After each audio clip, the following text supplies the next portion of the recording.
Hi, everyone. Welcome to Forbes Newsroom. I'm Diane Brady, Assistant Managing Editor, and I'm here with Consuelo Vanderbilt Costin, who is the co-founder and CEO of Soho Muse. And Consuelo, you are also a seventh-generation Vanderbilt with some ties to the royal family, who's, I know you went to school in the UK. Give us some sense as to the differences between the two cultures, being really the American equivalent of royalty over here. I'm a bit perplexed myself as to the degree of emotion that we're seeing in the UK and elsewhere around the Queen's death, although great woman. What do you make of it?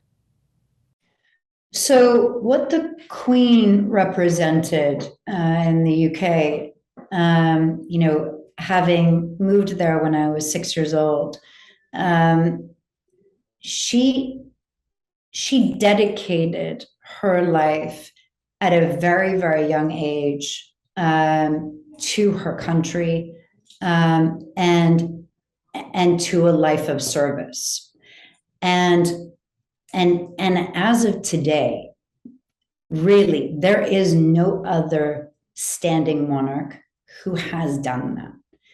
And there is something that is so respectful and so honoring that what you're watching are truly the entire United Kingdom rallying together to honor the legacy of someone who stands for something, for honor, for dignity, for grace, for beauty in the sense of again, for giving your life to something, and really, there for things that she didn't want to do when she had to, at that moment, with her sister, when she didn't want to do things like that, when it was against, king and country in the way, right? When she had made a promise to her father and that she had to make sacrifices that went so against, in essence, the grain of fundamentally as a human being, which she wanted to do, but it was for the action, fundamentally what she believed in for the country. And that was always, in principle, what she stood for. And I think that is absolutely outstanding. And again, we don't have that. And I think when you now look and bring that over the pond, and we look at that today, and I take that back to my own heritage, Cornelius, and I really, when I go to Grand Central now, being born in New York, having the privilege of living here, which I do, I feel very honored to live in New York, and walking through the great halls of Grand Central, and what I'm building is a global connectivity for creatives. And I really kind of bring that back to Cornelius, is what he did with Grand Central and what he did with trains and transportation, kind of what we're doing with connectivity and creativity. That's kind of how I do the parallels. He started with $100 and he asked his mother for $100, and he was a pioneer and he was an innovator. And Cornelius Vanderbilt, you're talking about your seventh, great, I can't even know the number of great grandfather, right? And he himself, what he knew what to do, right, is the building of the legacy of family and tradition, and is ruthless, which again, I went back in what I've heard, what I've read, what I know, and the understanding. But he understood about building wealth of family and tradition and the honor of that. But you always knew that you would work. And I think one of the things that's really interesting about the royal family in the UK is that the Queen and obviously the monarch is a singular figure.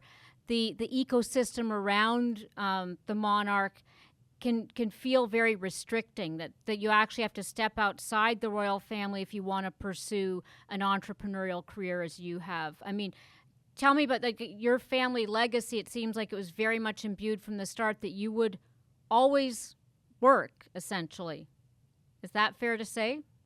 No, I would actually say quite the opposite. No, I think that from my grandmother, my grandmother had multiple arranged marriages.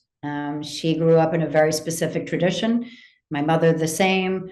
And each one made their own decisions. What I would say, and actually the reason that I had created the line and the jewelry line on HSN as an homage to the beautiful 5 generations of the women in my family was because of the fact that each one of them really created and made their own in their own generation and did their own, whether it would have been, my great aunt, Consuelo Vanderbilt, the Duchess of Marlborough, who actually became one of the greatest leaders in the suffragette movement.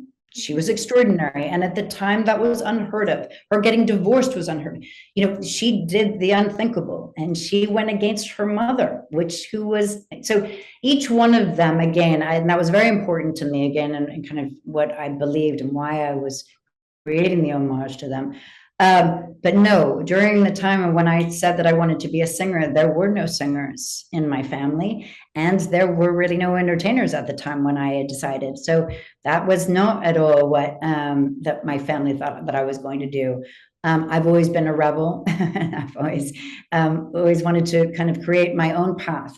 As a singer, it was very important to me that I built my legacy on my own. I never used the Vanderbilt name, and I created, as a Billboard recording artist, my name on my own. That was very important, that people knew my music as my own. So no, and then I've been able to actually